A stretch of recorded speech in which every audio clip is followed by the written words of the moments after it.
गरुडगमन तव चरणकमलमिह मनसि लसतु मम नित्यम्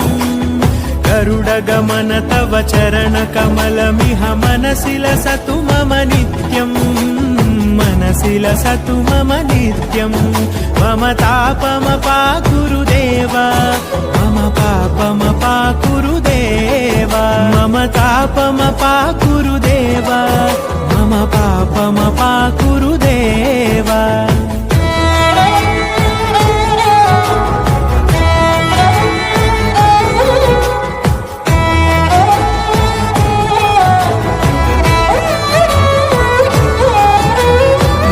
जनयन विधिनमुचिहरण मुख विबुध विनुत